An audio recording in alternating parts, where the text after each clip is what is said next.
الحمد لله نحمده ونستعينه ونستغفره ونؤمن به ونتوكل عليه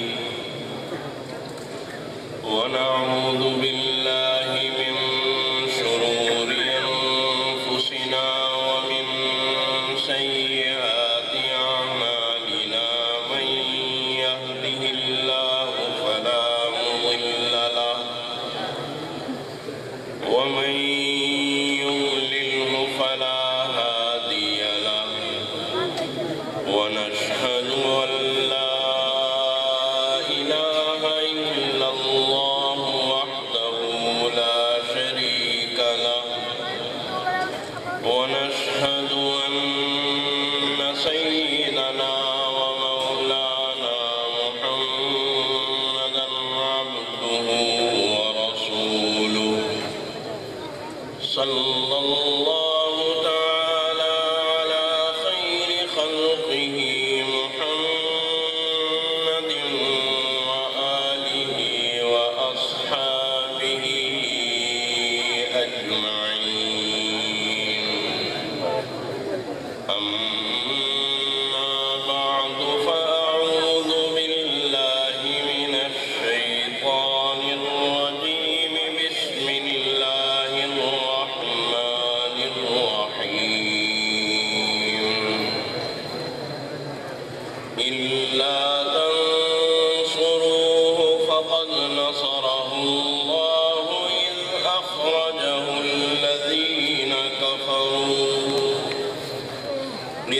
أخرجه الذين كفروا ثاني اثنين إذ هما في الغار إذ يقول لصاحبه لا تحزن إن الله معنا فأنزل الله سكينته عليه وأيده بجنود لم تروها وجعل كلمة الذين كفروا السفلى وكلمة الله هي العليا والله عزيز حكيم صدق الله. جناب محترم مولانا ارشاد صاحب، برادر سید سلمان گیلانی صاحب، منتظمین جلسہ، حاضرین اکرام، السلام علیکم ورحمۃ اللہ وبرکاتہ۔ میں سوچ کر تو کچھ اور آیا تھا، لیکن گیلانی صاحب کے کلام نے اور خاص طور پر ان کے آخری شعر نے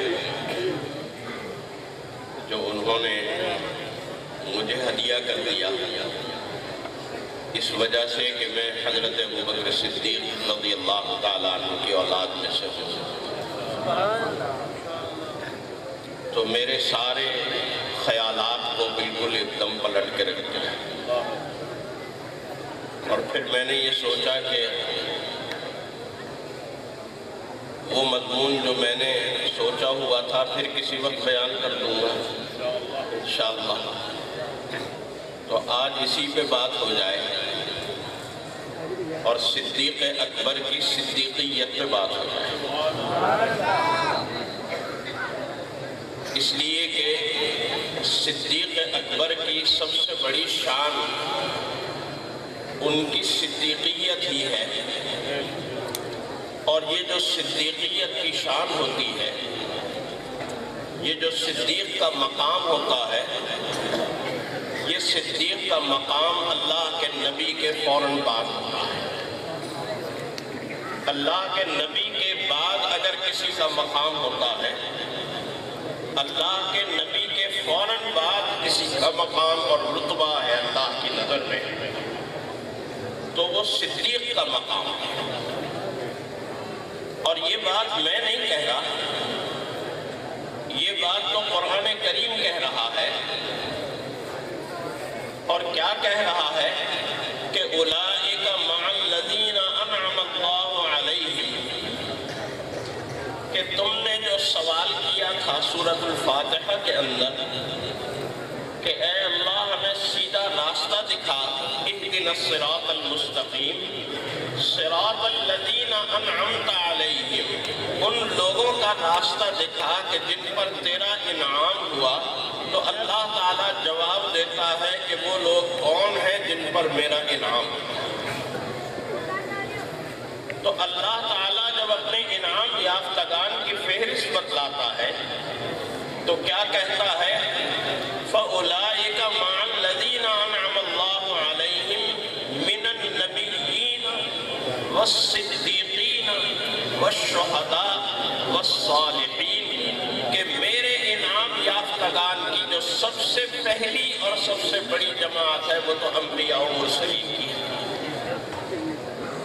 وہ تو انبیاء علیہ السلام ہیں، اللہ کے مرسلین ہیں، جن کے امام الانبیاء خاتم الرسل نبی کریم صلی اللہ علیہ وسلم ہے۔ سب سے پہلی اور سب سے اہم جماعت تو وہ ہے، اور اس کے بعد جو دوسری جماعت ہے وہ کس کی ہے؟ وہ صدیقین کی ہے۔ اس کے اور صدیقین کے درمیان کوئی اور جماعت نہیں ہے، اس لیے کہ یہاں بھی اس آیت مبارکہ میں جو میں نے ابھی آپ کے سامنے تلاوت کی، حق تعالیٰ جل شانہ اس واقعے کو جب شروع کر رہے ہیں کہ جو غار ثور کا واقعہ ہے، کہ جس واقعے کے بعد یار غار کی باقاعدہ ایک اصطلاح بن گئی، ایک عرف بن گیا یار غار کا، تو وہاں اللہ تعالیٰ سب سے پہلی بات کیا کہتا ہے؟ ثانی اثنین۔ ثانی اثنین، ثانی کسے کہتے ہیں؟ ثانی کا مطلب ہوتا ہے دوسرا، اور اثنین کا مطلب ہوتا ہے دو۔ فرق سمجھ رہے ہیں دونوں کا؟ ثانی کا مطلب کیا ہوتا ہے؟ دوسرا، اور اثنین کا مطلب کیا ہوتا ہے؟ دو۔ ثانی اثنین کو جب ہم ملائیں گے تو کیا کہا جائے گا؟ دو میں کا دوسرا، دو میں کا دوسرا۔ کب؟ اذ ہما فی الغار، جب دونوں غار میں تھے۔ اذ ہما فی الغار، دونوں کس میں تھے؟ غار میں تھے۔ اب سوال یہ پیدا ہوتا ہے غار میں کون دو لوگ تھے؟ غار میں کون دو لوگ تھے؟ غار میں نبی کریم صلی اللہ علیہ وسلم تھے یا دوسرے کون تھے؟ حضرت ابو بکر صدیق تھے۔ ثانی اثنین جب کہا تو اس کا مطلب کیا ہوا کہ نمبر اول پہ تو ہو گئے رسول اللہ صلی اللہ علیہ وسلم، اور نمبر اول کے بعد نمبر ثانی آتا ہے۔ اول اور ثانی کے درمیان کوئی ہوتا ہے؟ اول اور ثانی کے درمیان یہ بیٹھے طلبہ، ان طلبہ میں سے ایک طالب علم مدرسے میں اول آئے گا، اور جو اس سے کم نمبر لینے والا ہوگا وہ کیا آئے گا؟ وہ ثانی ہوگا۔ کیا ان دونوں کے درمیان بھی کوئی طالب علم ہوگا؟ اول اور ثانی کے درمیان کوئی نہیں ہوگا۔ جو اول ہوگا وہ اول ہوگا، اور جو اس کے بعد ہوگا وہ ثانی کہلائے گا۔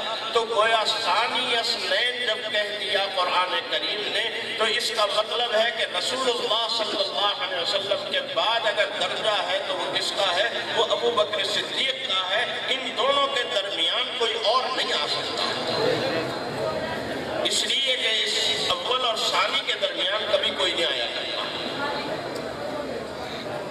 لیکن ایک سوال اٹھتا ہے طالب علمانہ، طالب علم آدمی اور طالب علمانہ سے سوالات پیدا ہوتے ہیں۔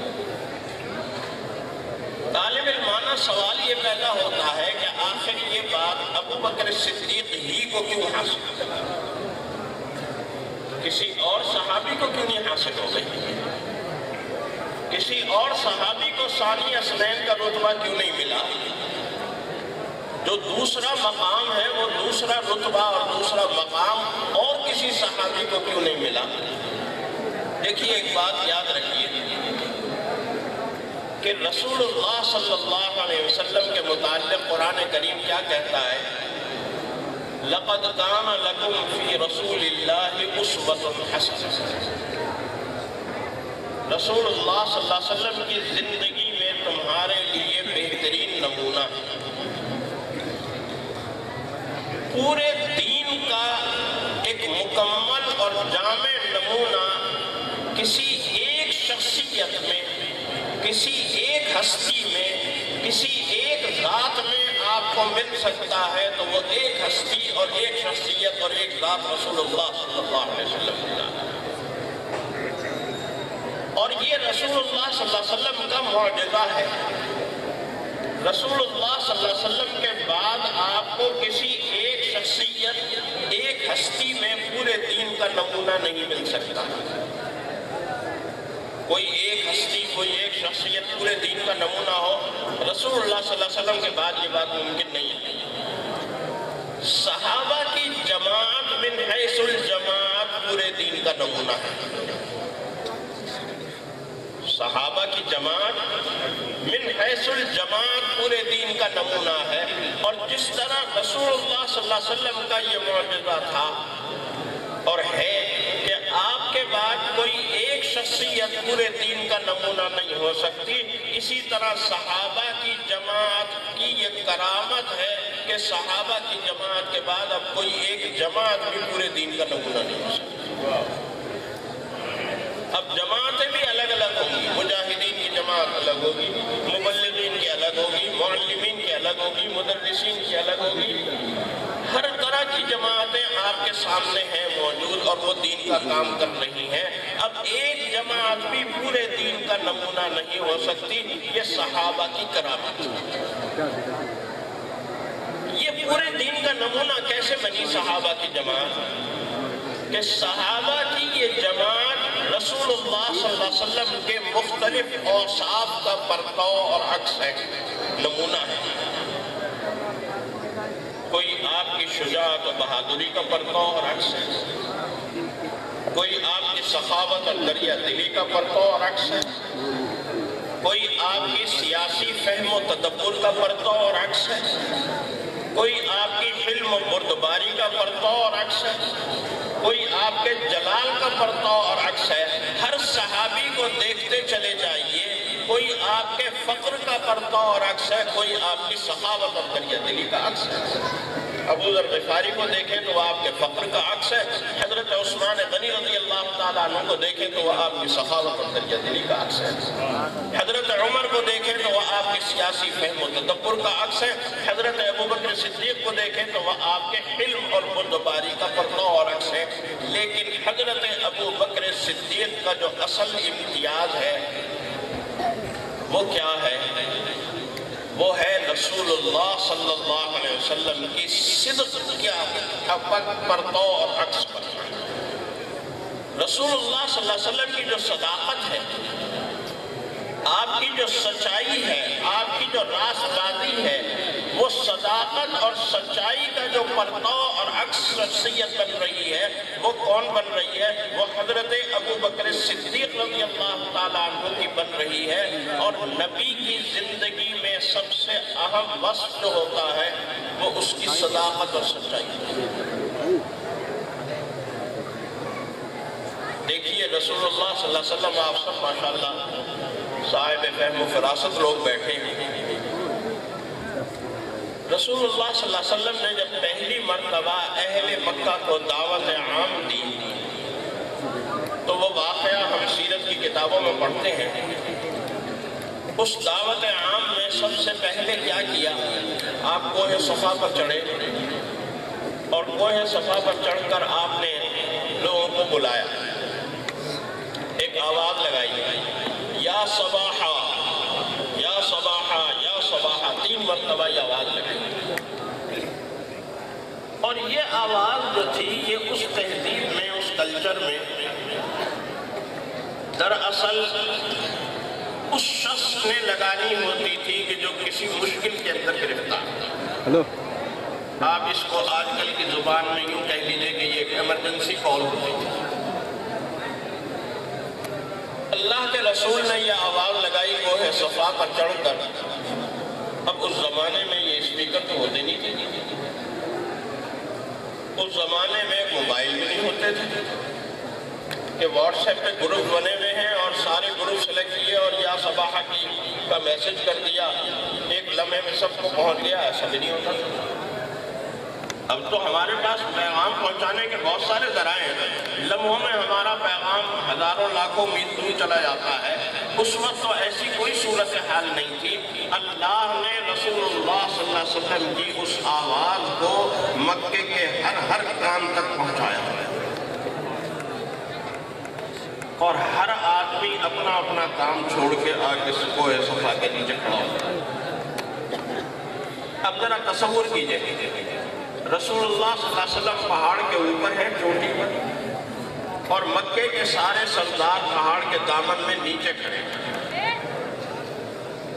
اور یہ بات آپ کو معلوم ہے کہ پہاڑ کے دامن میں جو کھڑا ہوتا ہے اس کے سامنے پہاڑ کے دوسری طرف کا منظر نہیں ہوتا، لیکن جو پہاڑ کی چوٹی پر کھڑا ہوتا ہے، جو پہاڑ کی چوٹی پر کھڑا ہوتا ہے اس کے سامنے پہاڑ کے دونوں طرف کا منظر ہوتا ہے۔ رسول اللہ صلی اللہ علیہ وسلم نے وہاں سے چوٹی سے ایک بات کہی کہ دیکھو تو پہاڑ کے دوسری طرف کا منظر تمہارے سامنے نہیں ہے، میں اگر تمہیں بتاؤں کہ ایک لشکر ادھر سے آ رہا ہے جو تم پر حملہ آور ہوگا، اور اگر وہ تم پر حملہ آور ہو جائے تو کوئی نہیں بچے گا، وہ اتنا عظیم الشان، اتنا بہت بڑا لشکر ہے، میری بات سے یقین کرو گے؟ میں اگر یہ خبر دوں تمہیں، میری بات کا یقین کرو گے تو سارا مکہ کیا بول اٹھا تھا؟ سارے مکے نے یہ آواز دی تھی کہ بالکل یقین کریں گے، اس لیے کہ ما رأینا منک الا الصدق، آپ کی 40 سالہ زندگی ہماری سامنے ہے اور اس 40 سالہ زندگی کے اندر ہم نے سچائی ہی سچائی دیکھی۔ اس سچائی کا اقرار پہلے کروایا، اس لیے کہ اگر نبی کی نبوت سے قبل کی زندگی میں سچائی نہ ہو، یا سچائی ہو لیکن اس کا وہ معیار نہ ہو جو نبی کی زندگی میں ہونا چاہیے، نبی کی زندگی کا دعویٰ، نبی کی نبوت کا دعویٰ 1 منٹ میں مسترد ہو جائے گا کہ یہ تو اکثر جھوٹ بولتا ہے یا کبھی کبھی جھوٹ بولتا ہے، آج بھی جھوٹ بول رہا ہوگا، لیکن اہل مکہ پہلے گواہی دے دیتے ہیں نبی کی سچائی کا، تو اب ان کے لیے اس دعوے کو مسترد کرنا مشکل ہو جاتا ہے۔ اگرچہ پھر بھی وہ مانتے، پھر بھی نہیں، وہ ان کی ضد ہے، لیکن تاریخ آج اس بات کو بیان کرتی ہے کہ اہل مکہ نے نبی کریم صلی اللہ علیہ وسلم کی سچائی کا پہلے اقرار کیا تھا، اور یہ اقرار کیا تھا کہ ما رأینا منک الا الصدق، اس کے باوجود آپ کی دعوت کو ماننے سے انکار کیا۔ تو نبی کی زندگی میں اس کی جو صداقت ہوتی ہے وہ سب سے اہم ہوتی ہے، لہذا نبی کی صداقت کا جو صحابی پردہ اور عکس بنتا ہے وہ صحابہ میں سب سے اعلیٰ مقام حاصل کرتا ہے۔ اب یہ جو صداقت ہے، حضرت ابوبکر صدیق کی صداقت، یہ ہمیں نظر کہاں کہاں آتی ہے؟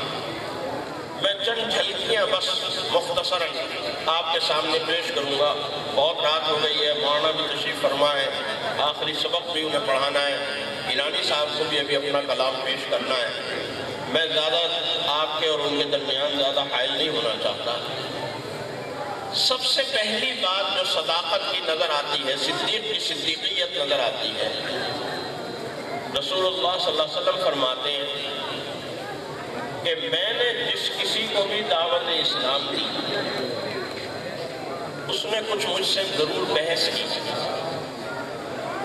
معجزات مانگے، دلائل مانگے، سوچ و بچار سے کام لیا، سوچنے کے بعد فیصلہ کیا، میری زندگی کو دیکھا، اس کے بعد فیصلہ کیا۔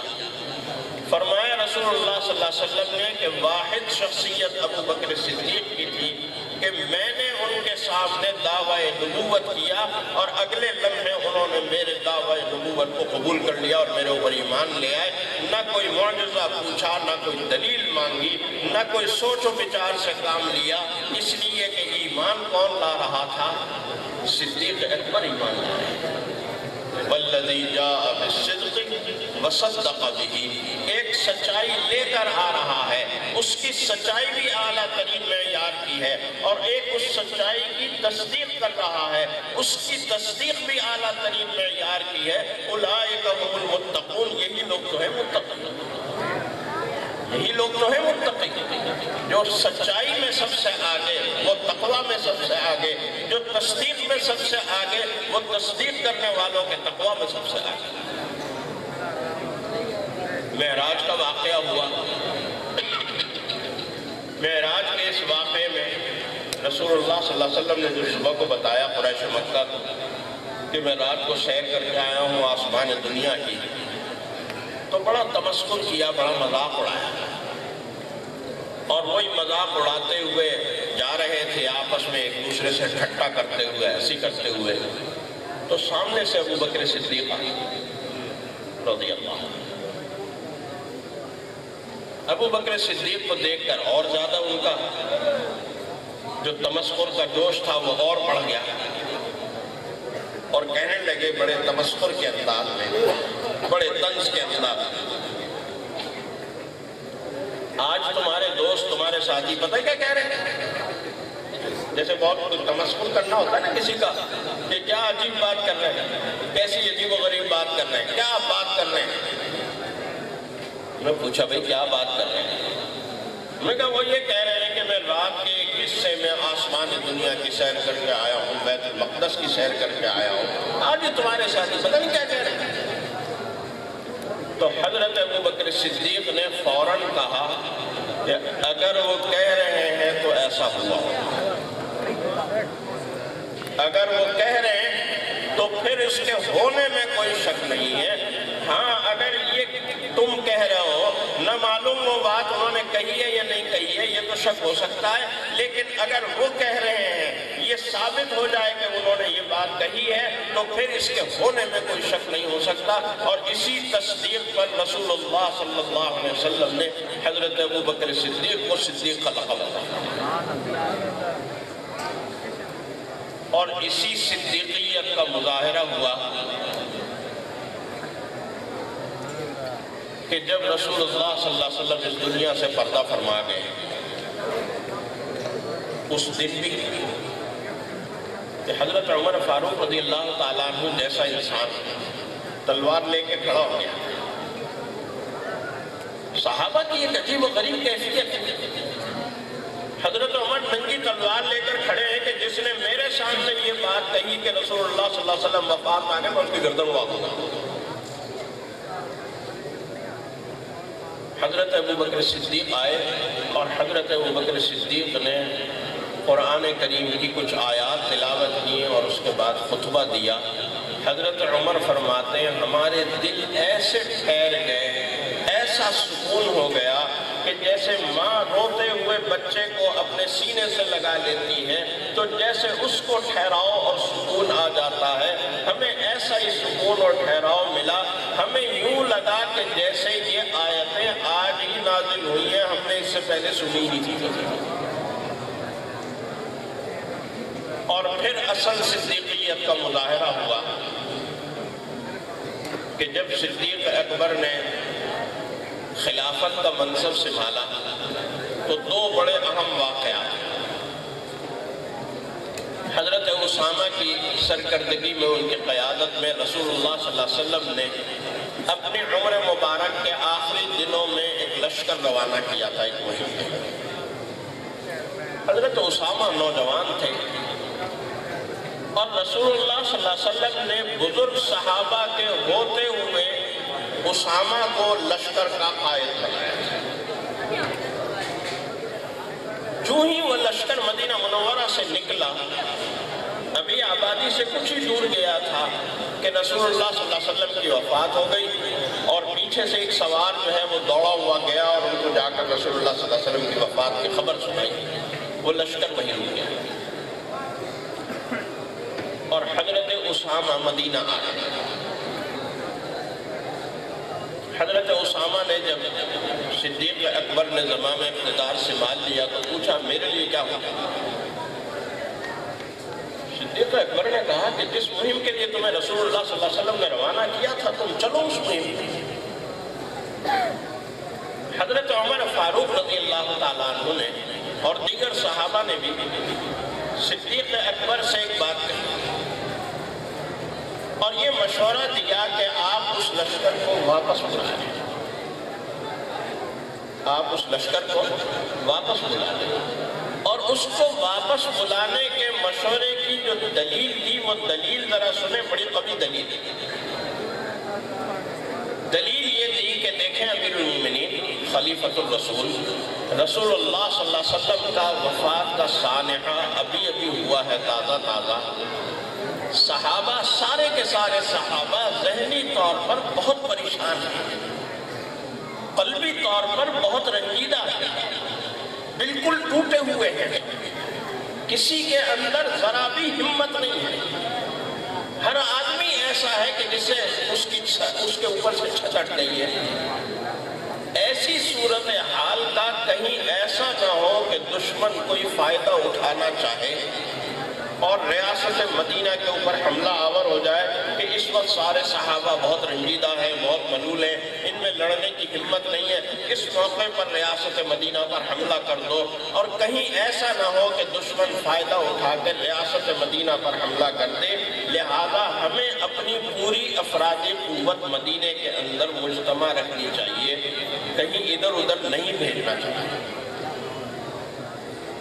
یہ مشورہ دیا اور اس دلیل کے ساتھ دیا۔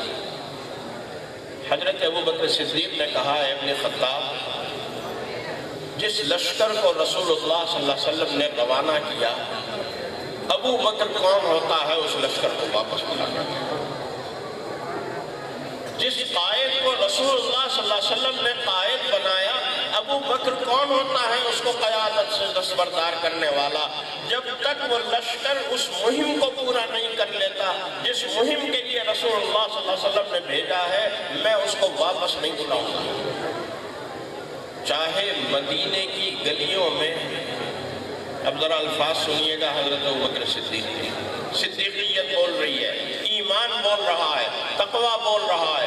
فرمایا کہ چاہے مدینے کی گلیوں میں انسانوں کی جگہ کتے پھر رہے ہوں، سارے انسان مارے جا چکے ہوں، کتے ان کی لاشیں بھگوڑ رہے ہوں اور کھا رہے ہوں، چیلیں اور پرندے ان کی لاشیں بھگوڑ رہے ہوں، اور کوئی زندہ متنفس مدینے کے اندر نہ بچے، میں اس وقت بھی اس لشکر کو واپس نہیں بلاؤں گا، اس لیے کہ اسے رسول اللہ صلی اللہ علیہ وسلم نے بھیجا ہے۔ اور یہی صدیقیت ظاہر ہوئی کہ جب منکرین زکوٰۃ کا فتنہ اٹھا، وہ جو بات جیلانی صاحب نے کہی منکرین کی ٹھکائی والی، وہ صدیقیت کا ایک عجیب مظاہرہ تھا کہ کچھ لوگ تھے کہ جنہوں نے زکوٰۃ دینے سے انکار کر دیا، اور زکوٰۃ دینے سے انکار کی جو دلیل دی وہ دلیل قرآن کریم کی آیت سے دی۔ ذرا سوچئے، غور کیجئے کہ زکوٰۃ دینے سے انکار کیا اور دلیل میں کیا پیش کی؟ قرآنی آیت پیش کی۔ کیا آیت پیش کی؟ کہا دیکھو قرآن کریم میں آتا ہے خُذْ مِنْ أَمْوَالِهِمْ صَدَقَةً تُطَهِّرُهُمْ وَتُزَكِّيهِمْ بِهَا وَصَلِّ عَلَيْهِمْ إِنَّ صَلَاتَكَ سَكَنٌ لَهُمْ، کہ اپنی زکوٰۃ دو اس شخصیت کو کہ جو تمہاری پاکیزگی کر رہا ہے، تمہارے اخلاق کو پاکیزہ کر رہا ہے، تو طاہرہم وتزکیہم، تمہارے مال بھی پاک کر رہا ہے، تمہاری جانیں بھی پاک کر رہا ہے، اور اس کی دعائیں تمہارے لیے باعث سکینت ہیں۔ اس کی دعائیں تمہارے لیے باعث سکینت ہیں۔ رسول اللہ صلی اللہ علیہ وسلم کے بعد اب ہمارے لیے کسی کی دعا باعث سکینت نہیں ہے، لہذا ہم کسی کو زکوٰۃ دیں گے۔ یہ انکار کی دلیل تھی۔ حضرت ابوبکر صدیق نے فرمایا واللہ لو قاتلن من فرق بین الصلاۃ والزکاۃ، خدا کی قسم میں ہر اس شخص سے قتال کروں گا، واللہ خدا کی قسم میں ہر اس شخص سے ضرور قتال کروں گا کہ جو نماز اور زکوٰۃ کے درمیان فرق کرے گا۔ یہ کہے گا کہ نماز تو پڑھتا ہوں، زکوٰۃ نہیں ادا کرتا۔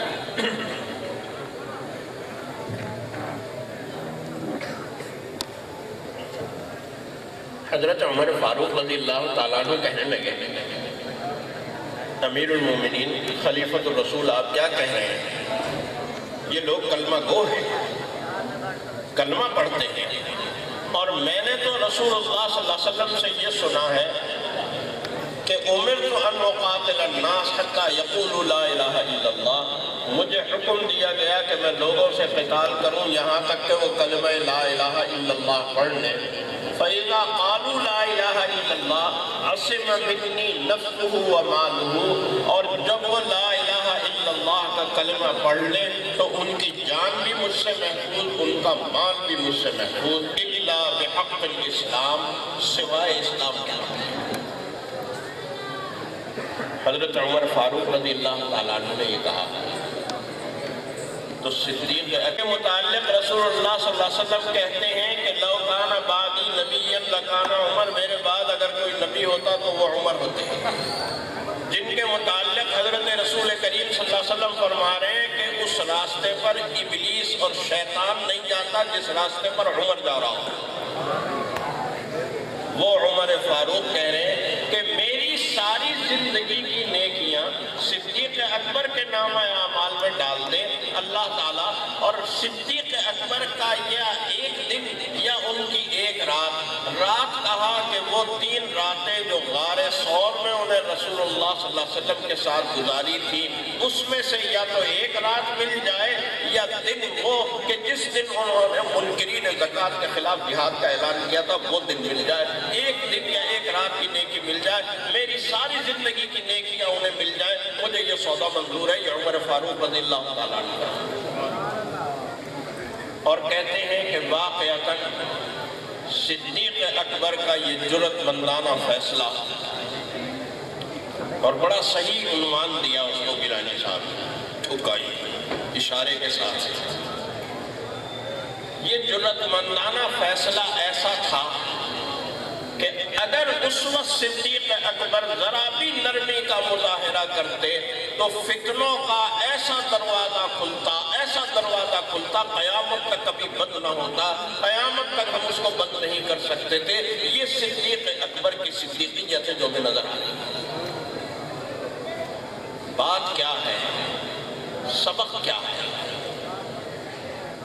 اس سبق کو یاد کرنے کی ضرورت ہے، اس سبق کو یاد رکھنے کی ضرورت ہے، اور اس سبق پر عمل کرنے کی ضرورت ہے۔ اور وہ بات کیا ہے؟ وہ بات ہے رسول اللہ صلی اللہ علیہ وسلم کی اطاعت کی۔ لیکن نا یہ منکرین زکوٰۃ کا جو معاملہ تھا اس میں ایک اور بات کہی صدیق اکبر نے، واللہ لو منعونی عقابا لقاتلتہم، خدا کی قسم، امام بخاری رحمۃ اللہ علیہ نے کتاب الزکوٰۃ میں یہ حدیث نقل کی ہے، واللہ لو منعونی عقالا، خدا کی قسم اگر وہ رسی دینے سے بھی انکار کریں گے، جو رسی وہ جانور کے ساتھ دیا کرتے تھے، اگر وہ رسی دینے سے بھی انکار کریں گے تو میں ان سے قتال کروں گا۔ آپ اگر آج کسی مفتی صاحب کے پاس جائیں اور اس سے جا کر یہ کہیں کہ صاحب فلاں شخص جو ہے وہ زکوٰۃ میں جانور تو دے رہا ہے لیکن جانور کے ساتھ رسی نہیں دے رہا، تو کیا اس کی زکوٰۃ ادا ہو جائے گی؟ تو مفتی صاحب کیا کہیں گے؟ ہو جائے گی، اس لیے کہ زکوٰۃ جانوروں پر واجب ہوتی ہے، جانوروں کی صورت میں دے دی جائے گی، ادا ہو جائے گی۔ اگر آپ مفتی صاحب سے پوچھیں بھی ایسے شخص سے قتال کرنا جائز ہے کہ جو جانور کے ساتھ رسی دینے سے انکار کر رہا ہو، تو مفتی صاحب کیا کہیں گے؟ مفتی صاحب کہیں گے نہیں، بالکل جائز نہیں۔ اگر وہ جانور دے رہا ہے لیکن رسی دینے سے انکار کر رہا ہے تو ایسے شخص سے قتال کرنا بالکل جائز نہیں ہے۔ لیکن ابو بکر صدیق کیا کہہ رہے ہیں؟ ابو بکر صدیق کہہ رہے ہیں کہ واللہ لو منعونی عقابا، خدا کی قسم اگر انہوں نے رسی دینے سے بھی انکار کیا تو میں ان کے خلاف قتال کروں گا۔ کیوں؟ اس لیے کہ وہ یہ کہتے تھے، ان کا قول یہ بات کے قائل تھے، یا آج کل کی زبان میں یوں کہہ دیجئے کہ اس بات پہ کمیٹڈ تھے کہ جو کام جس طریقے سے رسول اللہ صلی اللہ علیہ وسلم کرتے تھے یا ان کے زمانے میں صحابہ کرتے تھے، ہر کام اسی طریقے سے ہوگا، کوئی کام اس طریقے سے ہٹ کر نہیں ہوگا، کوئی کام اس سنت سے ہٹ کر نہیں ہوگا، طریقہ نبوی سے ہٹ کر نہیں ہوگا، طریقہ نبوی کے خلاف نہیں ہوگا۔ یہ سبق ہے صدیقیت کا، اور یہ سبق ہمیں آج یاد کرنا ہے، اس لیے کہ ہم اس سبق کو بھلاتے چلے جا رہے ہیں۔ رسول اللہ صلی اللہ علیہ وسلم کی اطاعت، رسول اللہ صلی اللہ علیہ وسلم کی سنت، آپ کی سنت کی عظمت، آپ کی سنت کی اہمیت، آپ کی سنت کی قدر و قیمت آج ہمارے ذہنوں سے محو ہوتی چلی جا رہی ہے۔ اس سنت کی عظمت کو اپنے دلوں کے اندر پیدا کیجئے، اور اس سنت پر عمل کرنے کی پوری کوشش کیجئے، اور اپنی اولاد کی، اپنے چھوٹوں کی اسی طرح تربیت کرے کہ وہ بھی رسول اللہ صلی اللہ علیہ وسلم کی سنتوں پر چلنے والے، آپ کی سنت کی عظمت کو سمجھنے والے، آپ کی سنت کی عظمت کا حق ادا کرنے والے اور اس کے مطابق زندگی گزارنے والے ہوں۔ حق تعالیٰ جل شانہ ہمیں صدیق اکبر کی صدیقیت کی کوئی سی جھلک عطا فرما دے، تو پھر ان کی اولاد میں سے ہونے کا بھی حق ادا ہو جائے گا۔ اگر صدیقیت نہ ملی تو میں صدیقی ہونا کافی نہیں ہے، صدیقیت بھی ملنی چاہیے، صدیقیت کی کوئی جھلک بھی ملنی چاہیے۔ آپ سب سے میری درخواست ہے کہ آپ میرے لیے دعا کریں کہ اللہ تعالیٰ نے صدیقی تو بنا دیا، صدیق اکبر میں کی اولاد میں ہونے کا شرف تو عطا کر دیا، اللہ تعالیٰ اس صدیقیت کی جھلک بھی ہمارے اندر پیدا فرما دے۔ حق تعالیٰ جل شانہ ان اداروں کو قائم رکھے جو ادارے ہمیں صدیق و فاروق بنا رہے ہیں، جو ادارے ہمیں عثمان غنی بنا رہے ہیں، جو ادارے ہمیں ابو ذر غفاری بنا رہے ہیں، جو ادارے ہمیں امیر معاویہ بنا رہے ہیں، ان اداروں کو سلامت رکھے، ان اساتذہ کو سلامت رکھے جو اساتذہ وہ کام کر رہے ہیں جو رسول اللہ صلی اللہ علیہ وسلم، علماء ورثۃ الانبیاء، رسول اللہ صلی اللہ علیہ وسلم جو تعلیم کتاب و حکمت کا اور تزکیے کا کام کر رہے تھے، اللہ تعالیٰ ان علماء کو بھی سلامت رکھے، ان مدارس کو بھی سلامت رکھے۔ وآخر دعوانا الحمدللہ۔